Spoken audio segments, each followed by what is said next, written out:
and thinking about ecology and the kind of things we're going to be looking at is what I call graph of the day, where I'm just going to put a graph up.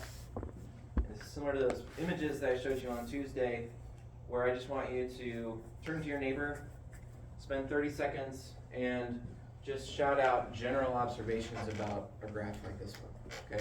So I'm going to give you about 60 seconds to do that, and then we'll reconvene after that, okay?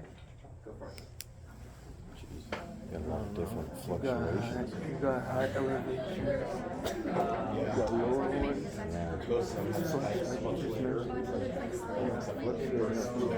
Yeah. Especially that second one. See how that goes up, down, up, down. Kind of bounces a little bit. Up, down, up, down. That third one. It's like, The third one is almost pretty steady increase. I wonder if those are just buildings or downtown buildings. Well, GB says to me is Green Bay, Dallas. That's how I thought they were planes taking off. But no. you might be right. What do those numbers mean? So R equals 0.21, P equals 0.15. So rise in pressure, I don't know. Could be. P. What is P in this? Forget about science. So P, population. Could be.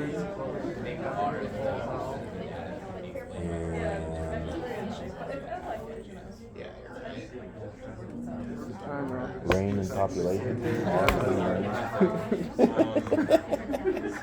Population is less than 0.1 growth, and that's 0.01 growth. 0.15. No, that can't be it. The SR1. Has to do with rate. Rate and precipitation, maybe. 0.01 inch, 0.01 inch, 0.15. I don't know. We got it figured out? Nope. So it's important to know that there's no right or wrong answer, because I took the answers off, or at least most of them. Okay. All I want you to do when you're engaging with graphs like this is to try to look at it as if you're looking at these things for the first time, which you might be. But I heard lots of observations. Does anyone want to share a few of them?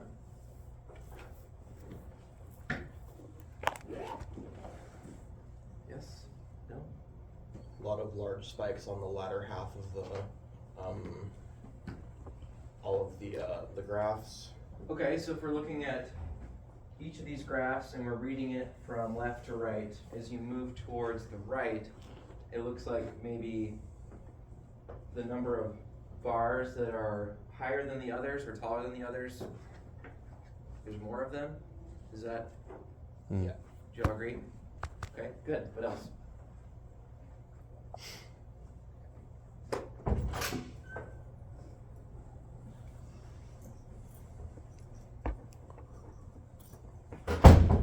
Two of the graphs have dotted lines instead of solid lines. Two of the graphs have dotted lines instead of solid lines. Yeah, great observation. So the observation there is that most of them have these solid blue lines in them, but two of them have dashed lines. Good. What else?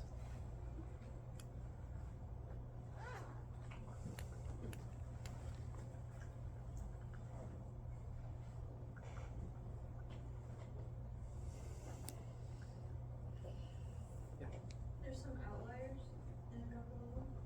Some outliers. What is an outlier? I don't know to describe it. I guess, like the ones that don't follow the same pattern as all of the other ones. Okay, so there are some, are you talking about the bars? Mm-hmm.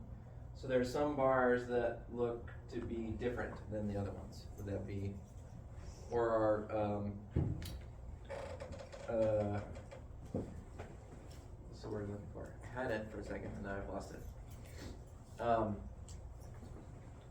they're not as frequent, but they're there. Does that make sense? Good. Anything else?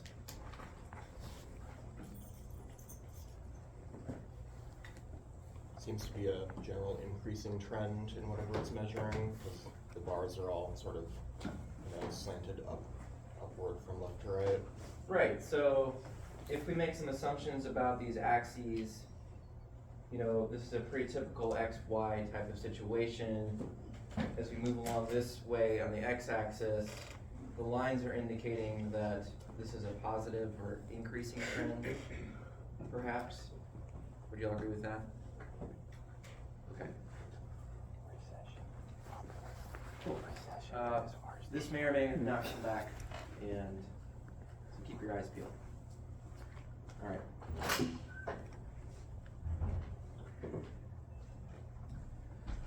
So as promised, we're going to take a moment and remind ourselves about the 10 principles of ecology. I'm going to highlight the ones that we'll be covering in more detail each time. So today we are thinking about this idea of scale and levels of organization. So what does that mean? Part of that is about evolution and that organization of systems into hierarchies. So we'll talk about that today.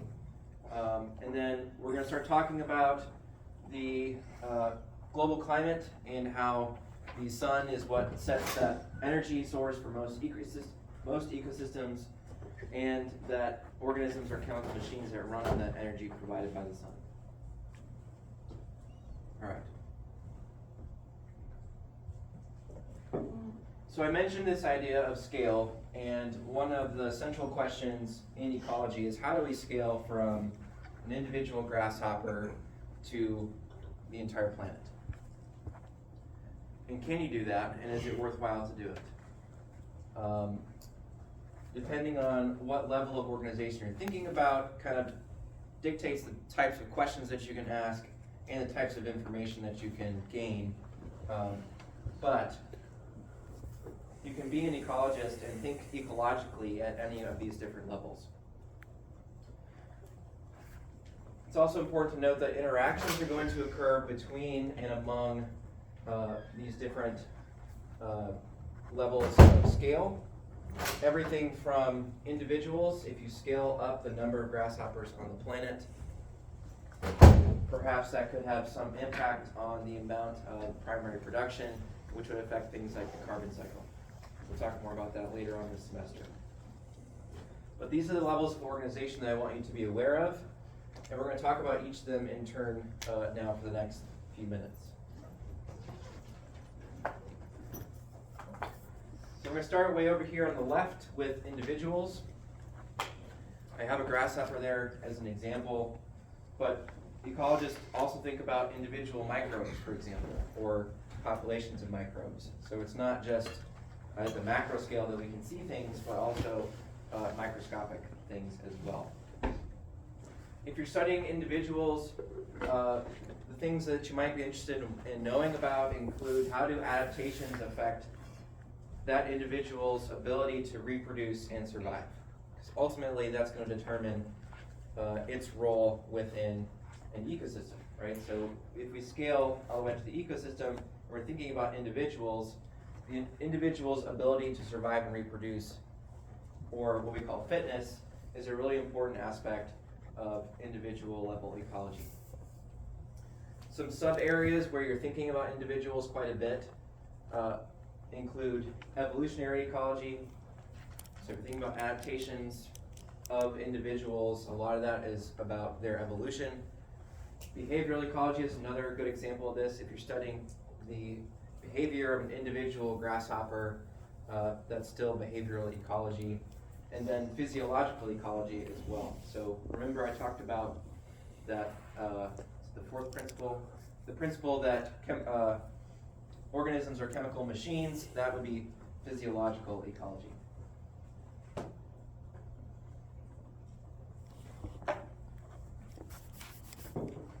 Going up to the next step in this scale is population.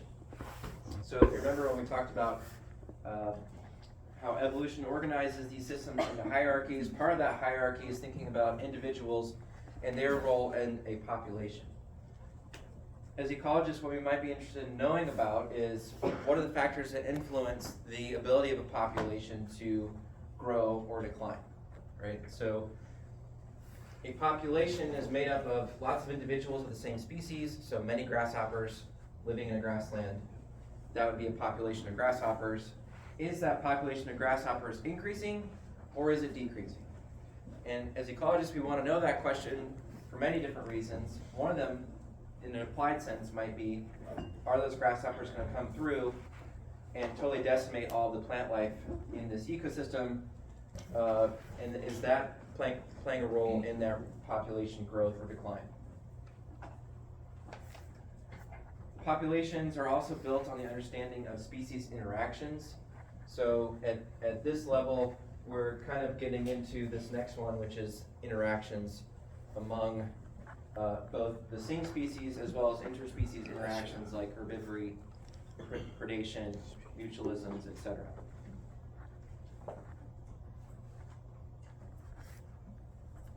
Any questions so far?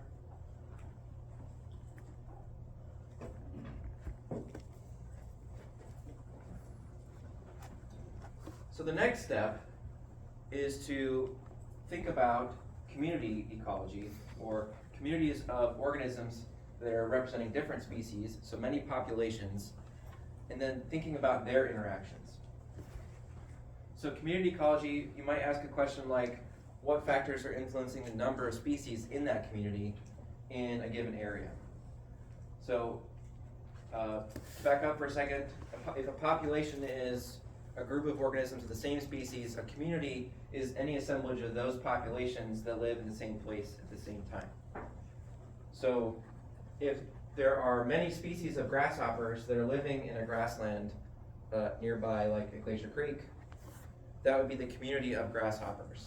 You could also have a community of insects, and then you could also think about this more broadly than that in terms of the entire community of herbivores, or the entire community of animals that live in that area.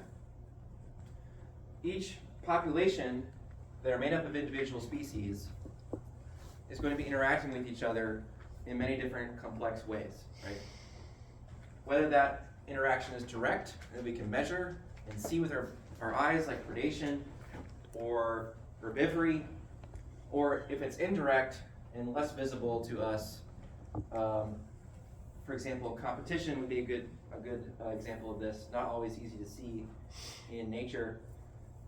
That would be a question or some data or study that we want to do if we're thinking about community ecology.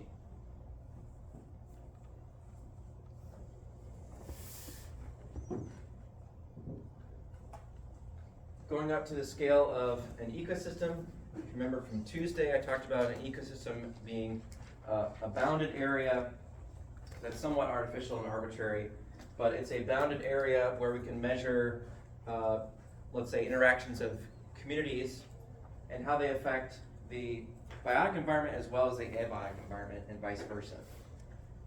This is where I like to hang out. I'm an ecosystem ecologist, and so I like to think about how everything that's going on this side of the scale is integrating to impact things at an entire ecosystem level.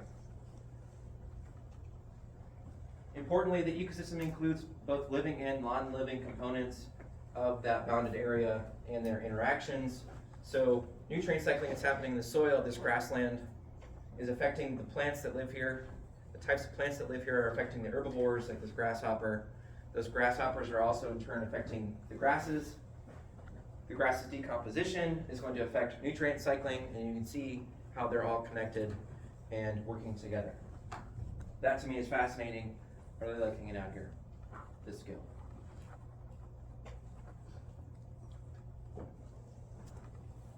If we start to think even bigger picture, there are parts of ecology where we take ecosystems that are connected together in space and start talking about them in terms of the landscape. So how are materials, energy, and organisms transferred among ecosystems, right? So here at Glacier Creek, as an example, this is a restored tallgrass prairie. It is next to a neighborhood. This glacier creek that runs through it connects to a larger stream. That stream connects to the Missouri River. It flows down into the Mississippi. We're starting to get a little bit bigger scale of the landscape now, but you can see how the grassland at Glacier Creek is potentially connected to those ecosystems around it. So as landscape ecologists, we'd want to know, how are the animals and organisms that live in Glacier Creek, where are they coming from, where are they going to, and how is their movement and dispersal affecting something like transfer of energy from this grassland to the nearby neighborhood. Okay.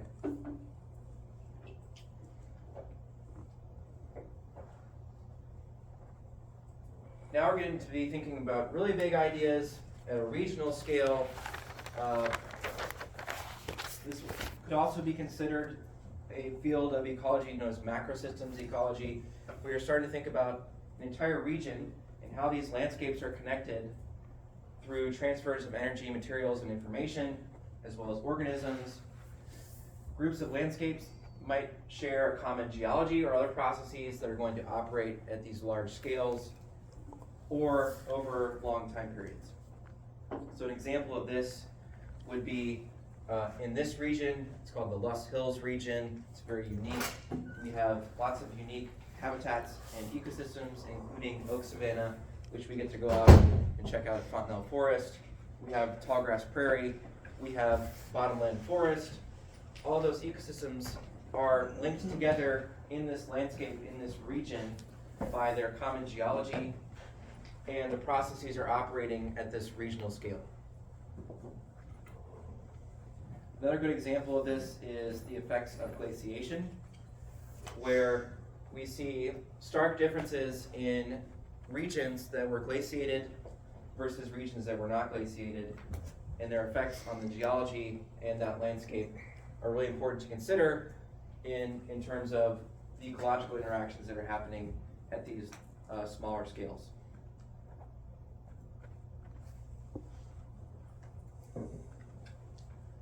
And then finally, and this is where we're going to hang out today in some respects, is how do the interactions at these lower levels combine to affect things like the global carbon cycle, global water cycle, nutrient cycling at a global scale. This part is really cool to me as well.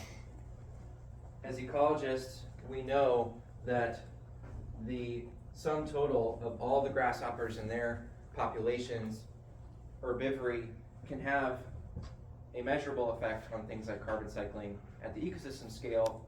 When we scale that up to the entire biosphere, that helps us put a number on the amount of carbon that's cycling throughout the globe. Does that make sense?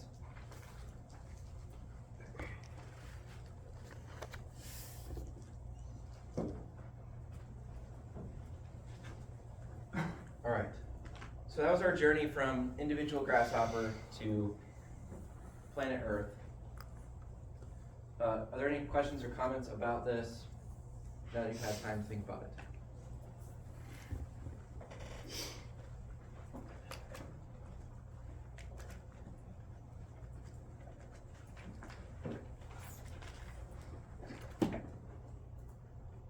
All right then. So as I mentioned, we'll be hanging out here today in part to talk about how global climate really sets the stage for a lot of what's happening at these lower scales. There is a reciprocal relationship between the two, and that's important to consider as we move forward.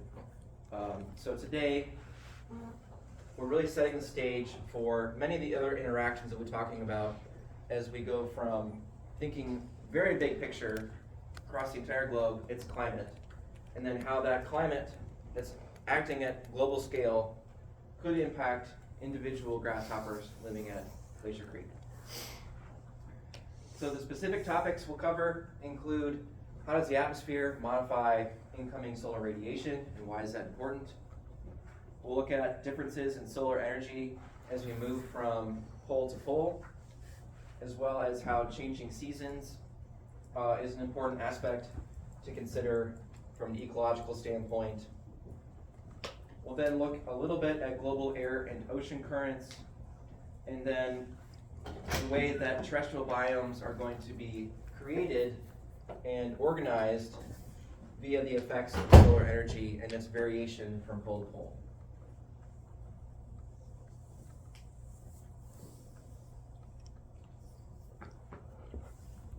Okay. So in a nutshell for today, if you don't remember anything else, remember this, that the physical or abiotic aspects of the planet are what's setting the stage for all the ecological interactions we're going to talk about throughout this semester. For example, principle number 3, organisms are chemical machines that run on energy. Where does that energy come from? It's coming from the sun. A lot of that energy is also affecting the climate as we know it today. The second piece of information I want you to remember is that the global climate patterns are driven by interactions among the sun, the atmosphere, the ocean, and land. Y'all probably remember this, but now you've got it as our key ideas for today. Okay. So how does the atmosphere affect incoming solar radiation?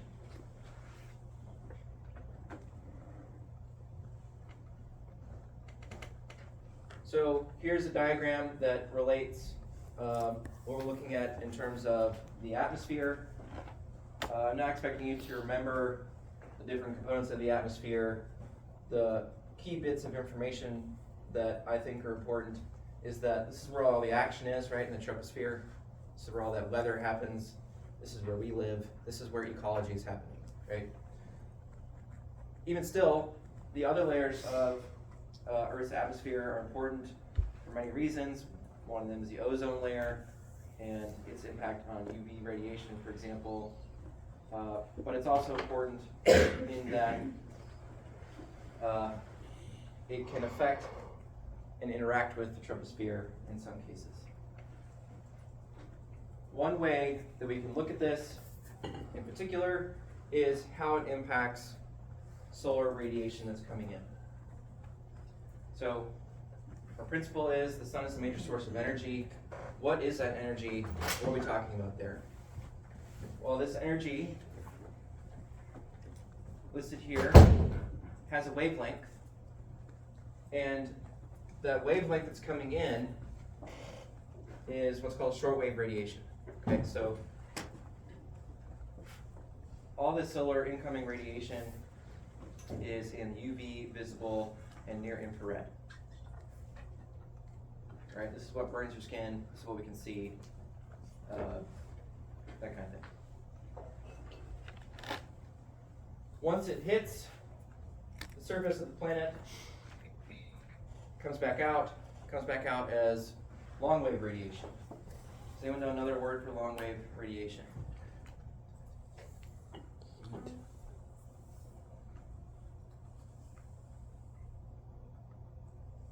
So this is heat or infrared radiation, okay?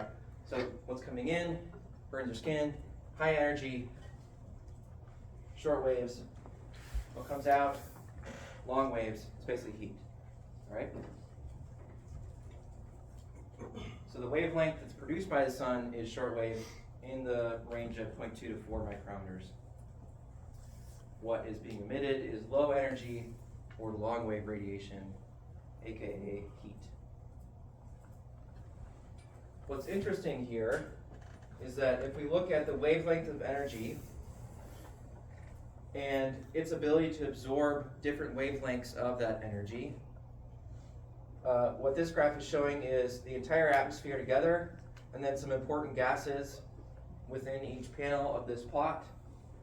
And what I want you to notice is that most of the gases that are contained in the atmosphere, and then if you combine all the gases together, most of those gases are absorbing which type of radiation, short wave or long wave? Long wave. Long wave, right? So we've got methane here, this is nitrous oxide, oxygen and ozone, carbon dioxide, and then water vapor. If you combine all these absorptivity indexes for each of these gases, you get the absorption of heat by the entire atmosphere. Everyone see that? Okay. So what I'm building up to here is the idea of what? Does anyone know what I'm talking about? Global warming. I'm talking about the greenhouse effect, right? So that's the idea that when light from the sun or energy from the sun comes into our atmosphere, there's a ton of it, 174 petawatts. Some of it is reflected by the atmosphere, the upper layers. Some of it is reflected by clouds. Some of it is reflected by Earth's surface, and that bounces off and goes right back into space. 33 petawatts are absorbed in the atmosphere, but a large majority of it is going to be absorbed by land and ocean, and then re-emitted as long-wave radiation going back out. 26 petawatts, that radiation is absorbed by the atmosphere. Okay. Without that, the atmosphere would be totally different and would have very different temperature, right? So this is looking at the same diagram. Instead of the absolute numbers in petawatts or energy, we're looking at it in terms of incoming solar energy as a percentage. So 100% of the solar energy, about 50% of it is absorbed by land and then re-emitted back through the atmosphere. And then some of that is absorbed by the atmosphere, about 15%. What's crazy is that only about 50% of the energy from the sun reaches the Earth's surface, and less than 1% of the Earth's energy is actually used in photosynthesis. So it's a highly inefficient process of making use of this energy. Interesting to think about. Okay, but the upshot of this absorption of heat by these different gases is that there's differences in the temperatures that we see in these layers of the atmosphere. Okay, so the thermosphere and mesosphere, this is our upper layers. The stratosphere, interestingly, is heated from the top by absorption of that UV radiation. Okay, so some of that is absorbed, and then we get higher temperatures at the top of the stratosphere compared to at the bottom. Right? If you compare that to the troposphere is heated from the bottom to the top. And that makes sense because a lot of that is coming from re-emitted energy from land and ocean. Does that make sense? Am I making myself clear? Explain this okay? Yeah. Right.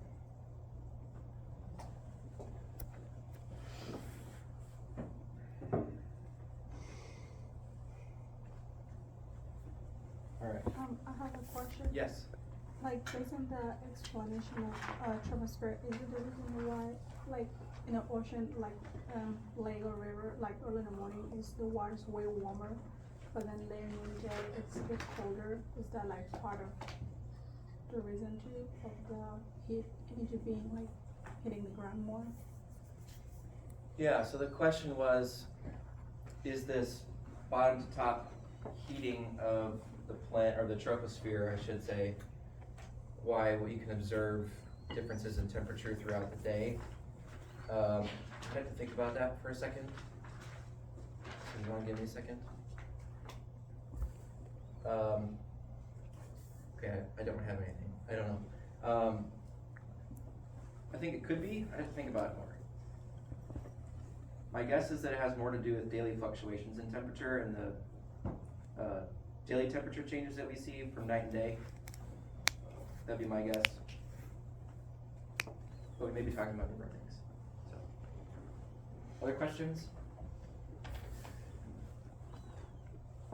Good question, Nima. Yeah.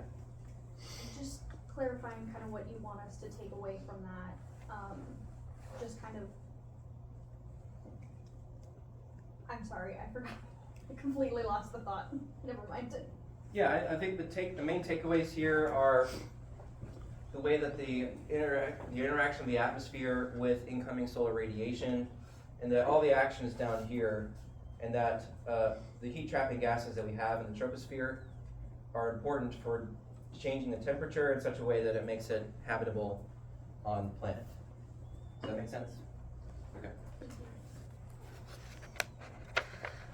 So, in addition to interactions with the atmosphere, that interaction with the atmosphere also means that there's going to be big variation from pole to pole in sunlight intensity. So the question here is, do we see more or less intense sunlight or energy from the sun at the poles? Probably depends on the tilt. So I'm hearing it depends on the tilt, which I think is true. We'll get to seasons in a second, but for the most part,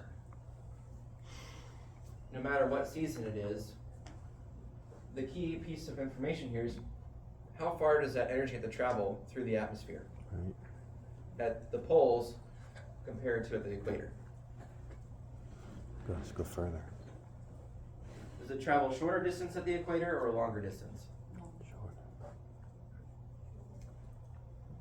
So I'm hearing both. Turn to your neighbor and discuss.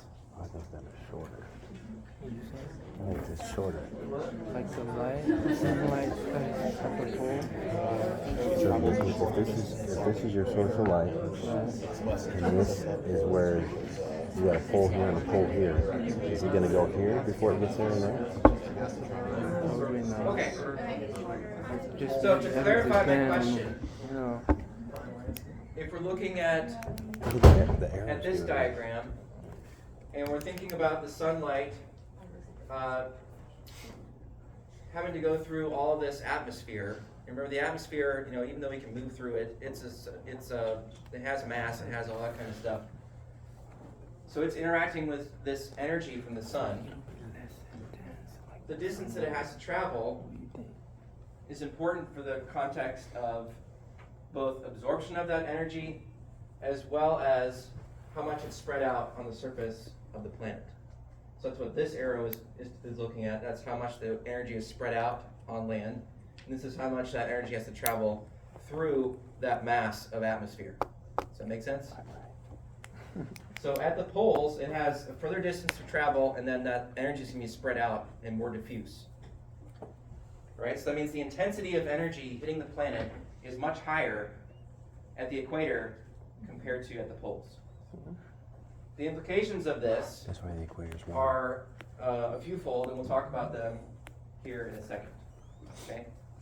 Another one is that someone mentioned the tilt of the Earth's axis. Yes. That tilt is also going to play a role in the intensity of energy hitting the planet. And because of our orbit around the sun, the intensity of the energy coming from the sun is going to change throughout the year. Right? So this is why we have seasons. Y'all probably knew this. Right now, the intensity of the sunlight hitting the northern hemisphere is much lower than it is during the summer. Does that make sense? Right.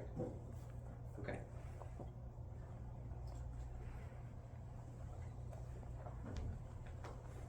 So, part of what happens then with this difference in intensity as we move across the globe from the poles to the tropics back to the poles is that it changes the temperature. So temperatures can be warmer at the equator and colder at the poles. That's partially because of this difference in energy intensity. The other aspect that changes quite a bit is the fluctuations in temperature. So we can see that near the equator, we get temperature fluctuations of about 3 degrees throughout the year, whereas towards the poles, especially the North Pole, we're getting fluctuations in temperature around 30 degrees throughout the year.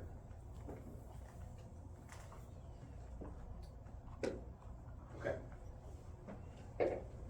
So the second big way that this difference in intensity of energy as it hits the planet is going to manifest is the circulation patterns that we see in the air of the atmosphere as well as in the ocean. And so what we get are these alternating patterns of circulation that are controlled by the sun, where that intense sunlight hits the equator, it warms up that air. That warm air holds a lot of moisture. As that moisture cools in the upper atmosphere, it's going to condense and then eventually turn into precipitation that's going to move away from the equator and towards the poles. And so you get this alternating pattern of warm rising air, subsiding moisture, and then dry arid air that hits in very predictable points across each latitude as we move from the equator to the North and South Pole. right? This is another diagram that shows the same thing. If we layer on top of that circulating pattern that's driven by intense energy at the equator, and then the warm subsiding air, and then cold subsiding air, and their alternation, and then you layer on top of that the spin of the planet, that's where we get things like these trade winds, westerlies, and things like that that pirates care about, apparently. So we have these alternating patterns of rising and subsiding air, and then we spin the sphere, and then we get these alternating patterns of not just in this direction, but also longitudinally as well. We can see these precipitation patterns and their alternation on satellite maps like this one, right? So if we look at, I've thrown the equator on here, and we've got the tropics, so 30 degrees south and 30 degrees north. So anything in between the band of yellow is considered the tropics.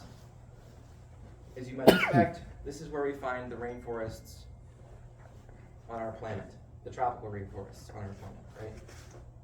Okay, and then we find the deserts where that arid subsiding air is coming down. It's very dry at 30 degrees north and 30 degrees south. Okay, so there's different patterns that are going on here as well, but for the most part, we can see the presence of deserts occurring frequently along this latitude line and along this latitude line, and then in the middle of the equator, that's where we see the tropics. And you can start to see these patterns as well as you move forward. There's other temperate rainforests and things of that nature that are happening as well.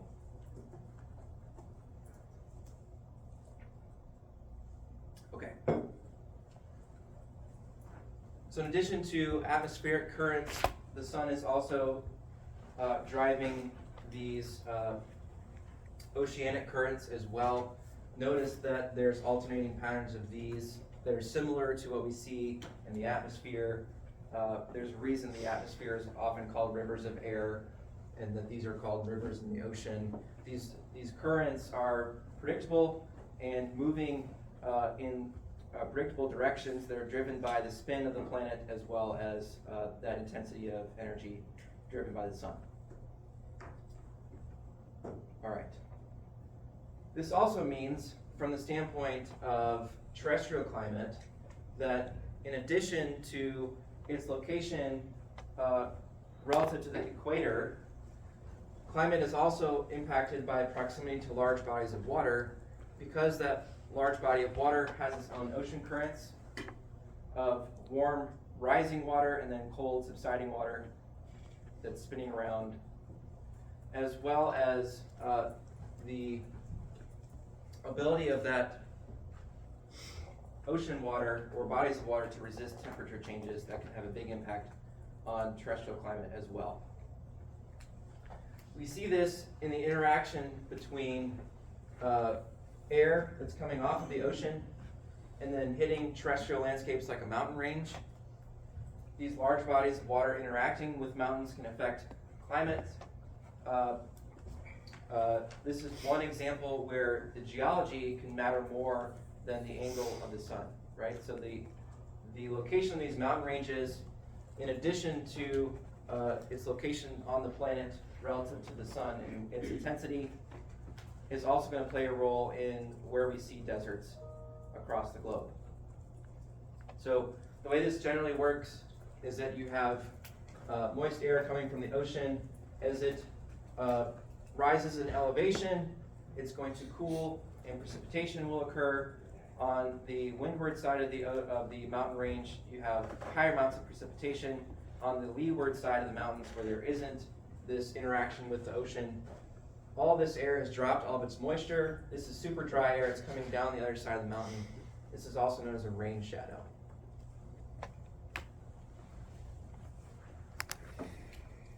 We can see this here in the US in terms of a large swath of our continent is affected by the rain shadow of the Rocky Mountains.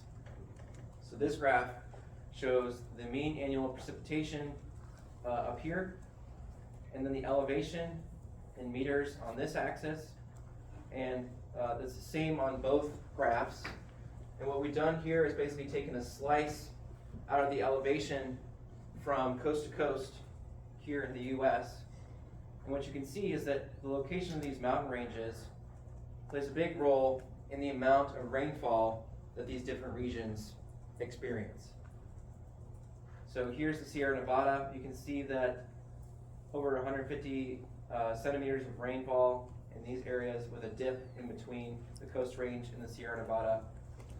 And then you go all the way down from 150 centimeters to a measly 13 centimeters after that. Then we hit the Wasatch, and there's another dip in precipitation. And then the Rockies, so the big mountains here, we're looking at very much lower precipitation after these several mountain ranges. Interestingly, here in Omaha, we'd be right around in this general area. We are in the rain shadow of the Rocky Mountains, and we receive about half the rainfall that we do at similar latitudes on the same continent because of our location relative to that mountain range. All right. Any questions so far about precipitation patterns, circulation patterns? So I can try to help explain better.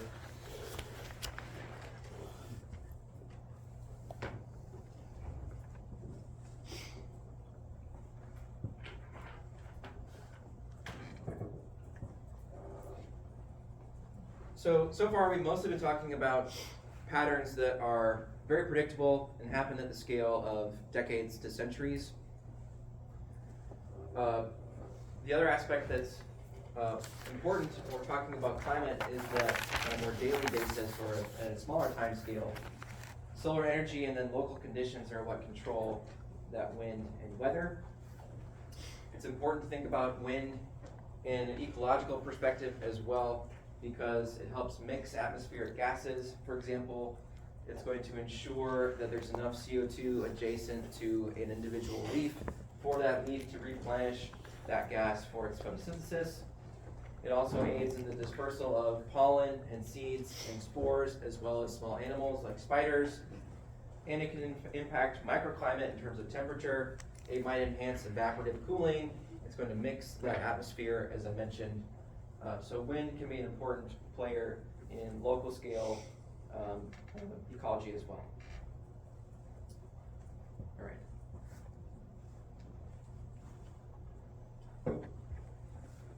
So again, we're thinking very big picture right now.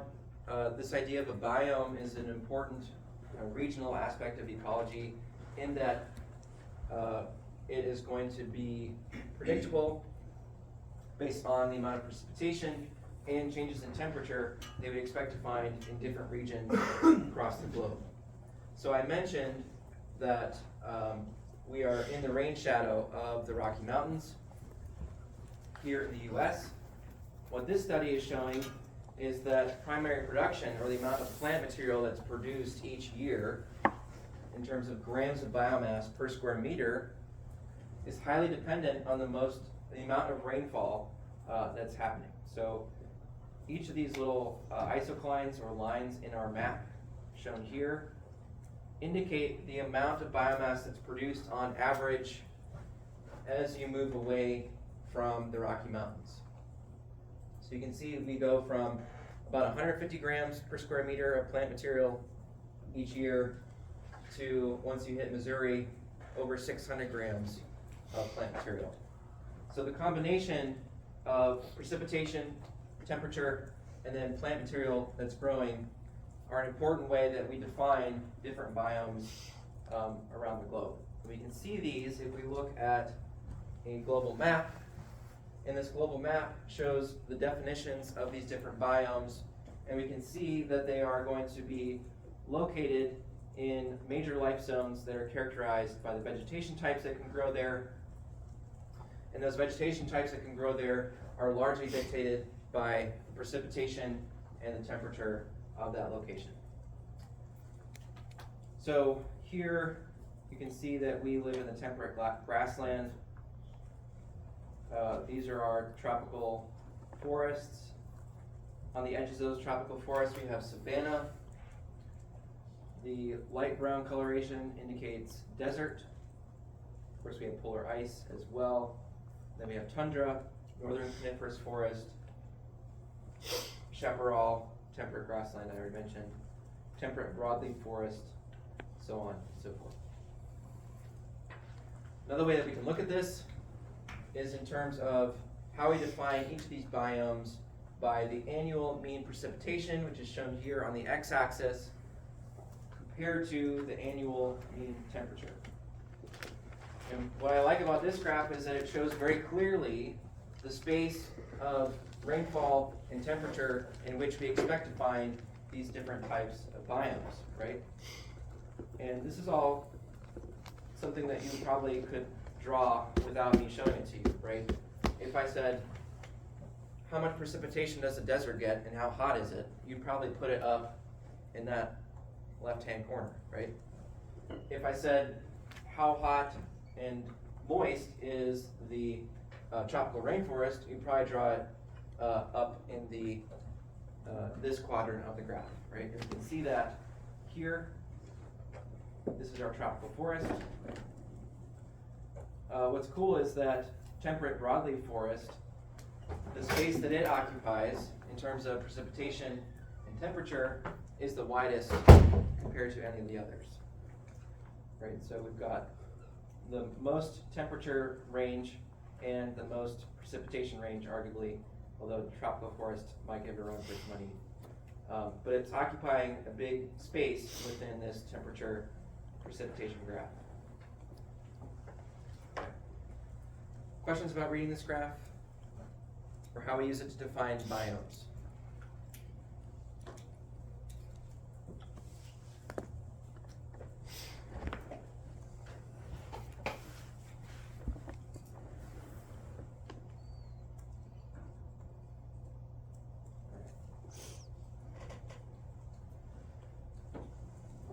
So, thus far we've covered lots of abiotic factors, including interactions of sun energy with the atmosphere, how that affects ocean currents and atmospheric currents, the way that ocean can affect or can be whether the ocean can interact with a mountain range and cause rain shadows. We talked about biomes. Another abiotic factor that we want to consider is the way that there's indirect interactions among precipitation and temperature that can affect the types of vegetation we see, and that is with fire. Some of you may have taken fire ecology with Dr. Bragg before. Perhaps you have.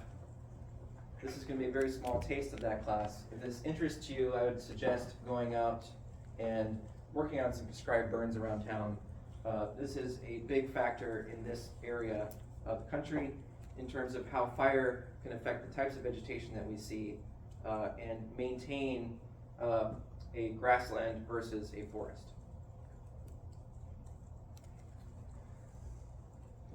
Another way that we can look at precipitation and temperature is, what does this mean for wildfire activity? And as we know, from last summer and the summer before that, and really every summer that I've been here in Omaha so far, there are several days where the air quality index is reaching not so great levels, right? And that's driven by this wildfire activity. Last year it was in Canada. This particular study that I'm going to talk about now is looking at wildfire activity in the western U.S. So the observation that Holden and their collaborators were trying to get a handle on was wildfire activity is increasing in the western United States. That's their observation, right? So they're very much engaging the scientific process, the scientific method. They're observing something and then they're questioning, why is this happening, right? So why is this wildfire increasing in the western United States?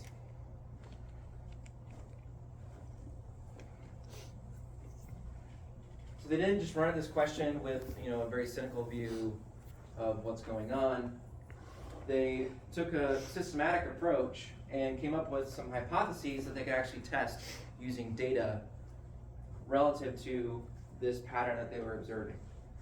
So their first hypothesis was, well, it's gotta be warming temperatures. So if we have higher temperatures, we know that means that the fuel for that fire is going to be drier and easier to burn. So our first hypothesis is, well, temperatures are higher, therefore fire is increasing because of drier fuels. The second hypothesis was perhaps it's decreased snowpack. So in the western US, snowpack is very important for many aspects of those ecosystems. In this case, we're talking about it in terms of fire. Their hypothesis boils down to if there's lower snowpack, then there's going to be drier fuels, therefore there's more wildfire activity. Their third hypothesis was perhaps it's decreased precipitation in the western US. Again, lower summer moisture, their hypothesis states, should lead to drier fuels. In each of these different hypotheses, the end result is that you have drier fuels that are available to burn, and that's increasing this wildfire activity. The question is, which one is the culprit? Which one is to blame for what we're observing in terms of wildfire activity increasing? Yes, all three. Okay. So before they could answer their hypotheses in this ultimate question, which is why is wildfire increasing in the western US, they first had to make the case that yes, wildfires actually are increasing in the western US, and this is a problem that we should be thinking about its causes for. So the first evidence that they present in this paper answer the question, have wildfires actually increased in the US? And this is our graph of the day. Most of you know that there's an increasing trend. The other line of evidence is that this y-axis here is looking at the forest hectares burned. So it's the area of forest that is burned in the western US. The amount of area that's burned is increasing through time. So on the x-axis of each of these, we're going from 1984 to about 2015. As you move towards 2015, the area burned in each of these different regions is increasing. So this was their first line of evidence that yes, wildfire activity has increased in the western US. They also have these nice maps where you can look at forest cover versus wildfire area burned, and that map is shown here.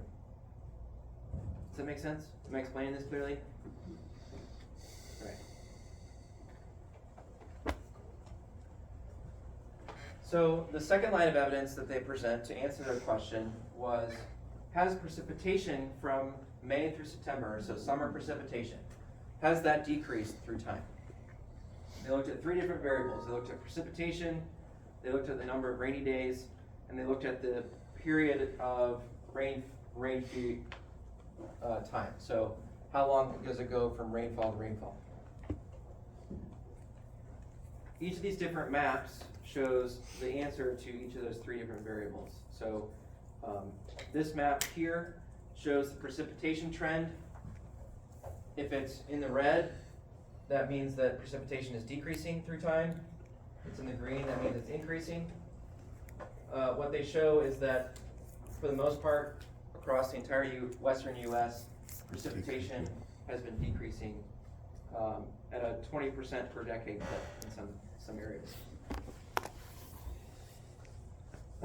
Same is true with number of rain days. The number of rainy days has decreased by, in some cases, as much as 20% per decade in each of these three different maps. And then this is the rain-free period trend. Again, looking at going for 3 weeks or more at a time without rainfall in most of these areas. Right? So we don't have as much rain in the West as we did several decades ago. Their last line of evidence was looking at combining these two, right? So how do we combine the increased frequency of wildfires and then the decreased amount of rainfall? What they did was they looked at wetting rain days and then area burned. So this is our wetting rain days on the x-axis here, and this is the area burned. So it's a little bit weird to look at in that here we're getting higher amounts of area burned because there's fewer rainy days. Does everyone see that? Mm-hmm. And then when there's more rainy days, you don't have as much burn. Right, so what this suggests then, they found, is that if we look at these three hypotheses that they set up, there's evidence that wildfires are increasing, but it's not related to increased temperatures or decreased snowpack. In fact, it's lower precipitation as rainfall that's causing these drier fuels, and that seems to be what's causing this increased forest wildfire activity in the western U.S. Okay, so an indirect impact of rainfall and precipitation on an abiotic factor that's going to have a big role to play in western forests moving forward. All right. So we covered a lot of ground today. Is there anything that I can go back through that maybe wasn't so clear before we get out of here?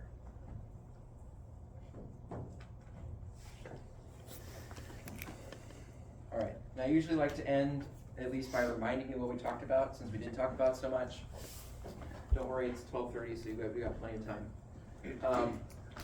So our number one principle, first principle of ecology is that the sun is the primary source of energy that drives Earth's climate system. Hopefully I made that case pretty clear today. An important component of that is that the atmosphere contains heat-trapping gases that absorb long-wave or heat radiation. The Earth's rotation around the sun affects seasonal climate, which will become important when we talk about things like phenology and migration patterns, for example. Rotation and rain shadows as we move around the planet, also important for ocean currents, air currents, and distribution of terrestrial biomes. And then finally we talked about another abiotic factor, which is wildfire, and that wildfire is going to be influenced by climate as well, especially a changing climate, and one where we're seeing decreased precipitation in some areas of the globe. All right, I'm going to leave things there, and we'll see you next week.